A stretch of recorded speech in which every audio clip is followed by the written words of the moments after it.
దావీదుకు దేవుడు మాట ఇవ్వకముందు దావీదే దేవునికి మాట ఇచ్చాడు. దేవుని పని పట్ల దావీదు ఆసక్తి కలిగిన వాడు, తన గొర్రెల పట్ల ఆసక్తి కలిగిన వాడు. నా దేవునికి నివాస స్థలం నేను సిద్ధపాటు చేయాలి, అంతవరకు నేను మంచం ఎక్కను, ఇంట్లోనికి కూడా పోను అని దేవునితో ప్రమాణం చేసుకున్నాడు. అప్పుడు దేవుడు కూడా దావీదు దగ్గరికి వచ్చి, దావీదు, నేను కూడా ఇప్పుడు నీకు మాట ఇస్తున్నా, నీ సంతానములో నుండి వచ్చిన వ్యక్తికి సింహాసనం నిత్యము స్థిరపరుస్తా. ఆ సింహాసనం మీద నీ సంతానములో ఉన్న వ్యక్తిని నేను కూర్చోబెడతా, తరతరములు తరతరములు తరతరములు తరతరములు.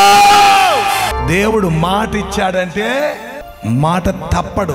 కొంతమంది నిబంధనలో నిలబడరు. అయ్యా, నేను ఇక్కడ పాపము చెయ్యనని నిబంధన చేశావు, నన్ను క్షమించయ్యా, ఇక సినిమాలు చూడను, అబద్ధాలు ఆడను, ప్రేమ దోమ లేదు, కట్టుబడి ఉంటా, నీ కొరకు జీవిస్తా. నిబంధన చేశావు, ప్రమాణం చేశావు, ఆ నిబంధనలో ఉన్నావా? నీవు దేవునికిచ్చిన మాటలో నిలబడితే ఆయన నీకిచ్చిన మాటలో నిలబడతాడు.